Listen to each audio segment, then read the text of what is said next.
ఒక ప్రాజెక్ట్‌ని పూర్తి కావాలంటే సంయమనం కావాలి. బాధ్యత కావాలి. లేదు దాంట్లో రాజకీయం మాత్రమే కావాలనుకుంటే చెయ్యండి. బనకచెర్లకి ఆలు లేదు, చూలు లేదు, అల్లుడి పేరు సోమలింగం కథలాగా తయారైంది. ఇంతవరకు డీపీఆరే పూర్తి కాల. ఈ డీపీఆర్‌ని తీసుకెళ్ళి కేంద్రం దగ్గర అప్రూవలే దిక్కులేదు. కేంద్రం దానికి ఓకే చేసింది దిక్కులేదు. కానీ బనకచెర్ల ఏదో కట్టేసినట్టు ఇక్కడ కట్టేశారన్నట్టు అక్కడ పనికి మాలిన ప్రకటనలు. దాన్ని సాగదీసుకుంటూ అక్కడ అధికార పక్షం ఒక రకం, ఇక్కడ అధికార పక్షం ఒక రకం, అక్కడ బీఆర్ఎస్ ఒక రకం. అందరూ కలిసి 2 రాష్ట్రాల ప్రజల్ని మోసం చేస్తున్నారు. బనకచెర్ల కడితే తెలంగాణకి ఎలాంటి నష్టము లేదు. 10 పైసల నష్టం కూడా లేదు. కాళేశ్వరం దాటిపోయిన తర్వాత గోదావరి నీళ్లు ఏవైతే ఆంధ్రాకు వస్తాయో ఆ నీళ్లు ఇక్కడ సముద్రంలో పారపోసే పరిస్థితుల్లో పోలవరం కట్టి కొంత నీటిని నిల్వ ఉంచుకుంటాం.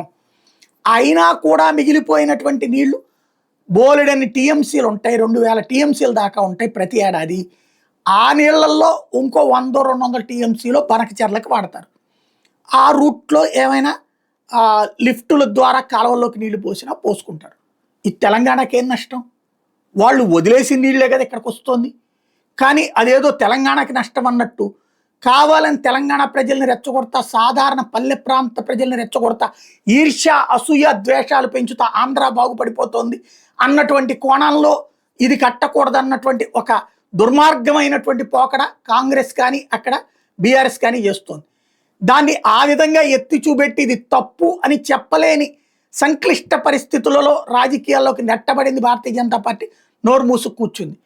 అదేమంటే కేంద్రం దగ్గరికి రాలేదు లాంటి పనికిమాలిన మాటలతో కూర్చుంది. దాన్ని అడ్డు పెట్టుకుని ఇక్కడ ఆల్రెడీ కట్టేసినట్టు బనకచెర్ల వల్ల మీకేమీ జరగదు అంటూ ఇక్కడ చంద్రబాబు గారు లేకపోతే తాజాగా రామానాయుడు ఇట్లాంటి వాళ్ళ స్టేట్మెంట్లు. నిజంగా ప్రాజెక్టు పూర్తి కావాలి అంటే ఆంధ్రప్రదేశ్ అతిగా మాట్లాడకూడదు. అదే సందర్భంలో తెలంగాణ వాళ్ళు అక్కడ ప్రజలకు ఏం జరగదని తెలిసి మోసం చేయాలి అన్నటువంటి ధోరణి నుంచి బయటికి రాకపోతే రేపు పొద్దున ప్రాజెక్టులు కూడా పిల్లిపోరు పిట్ట తీర్చినంత పరిస్థితి అయిపోతుంది.